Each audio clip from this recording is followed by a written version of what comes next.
All right, this is going to be a fun edit.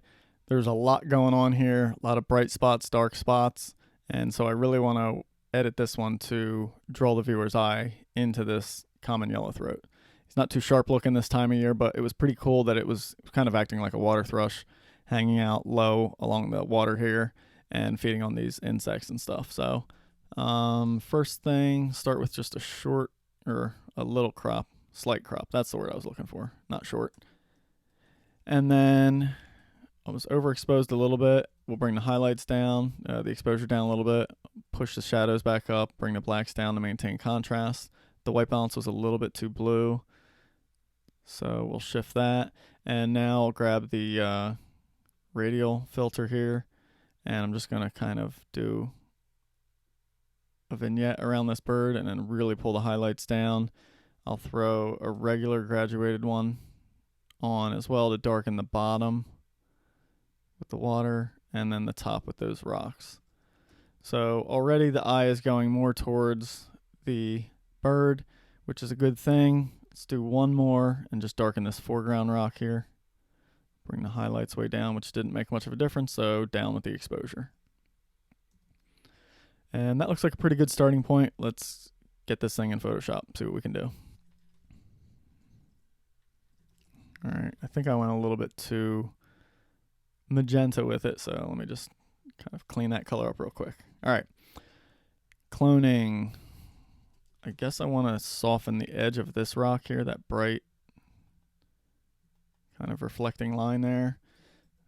This little black nubby thing. I'm not sure what this junk is, but I'm not a fan, so we'll get rid of it or not. Yeah, the healing brush did not want to work on that one, so go with some manual cloning, and we'll take it out the old-fashioned way. There we go.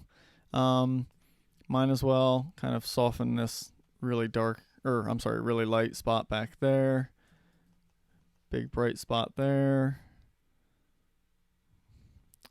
I can take or leave these bright greens. I think I'll leave them for now, soften that one up, and this one's a little weird back there, but there we go.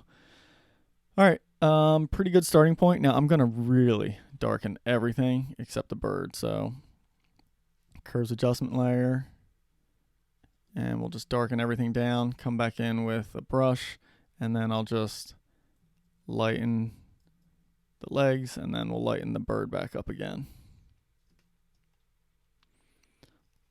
There we go. So I don't have to be too precise because I actually don't mind if the edges of the bird go a little bit dark to kind of blend in with that darker background that I just made.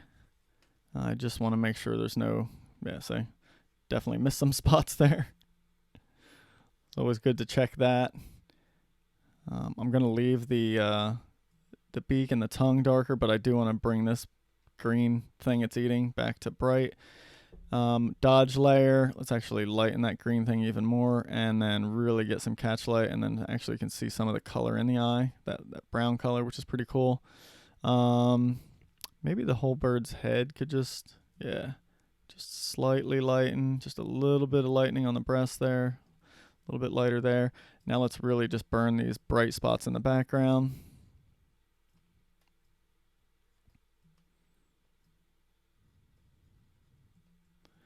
All right, so it's all about drawing the viewer's eye to that bird. So we're going to make it appear as though it's kind of like in a spotlight of soft light coming overhead, which means we got to leave the rock that it's on lighter, because if I went really dark with this, it just wouldn't make sense. Right now the bird's just like weirdly artificially lit. And probably all of this is going to be a little bit too far, so I might back off some of it at the end, but we'll see. We'll do a complete before and after. Yeah, I think it's just a little bit much. So on the original layer that darkened, I'm just going to softly go in and lighten up some stuff around it, so that way things blend a little bit more naturally. And let me go back and just burn these bright greens. This I think could take some more darkening as well. And maybe right there. All right, that should do it. So before, after, and I think I went too far with the green there, so I'll cut that adjustment in half, and I think that's it. All right, I'll go back into Lightroom, and we shall compare the original. I think this one was going to be a pretty big difference in a pretty short time, which is nice. Didn't have to do a lot of real specific masking or anything like that, just pretty straightforward. I definitely probably overexposed it. Well, I don't know. I kind of exposed properly for the bird in the original. You can see the bird's not blown out. It's actually exposed perfectly, but these rocks are all kind of glowing. So huge difference in the look of this photo. This is definitely a bit more of an artistic edit, but it really makes the bird stand out way more, gives it a little bit more drama. And all these light areas that were just reflecting the overcast light really hard are definitely taken down a notch now.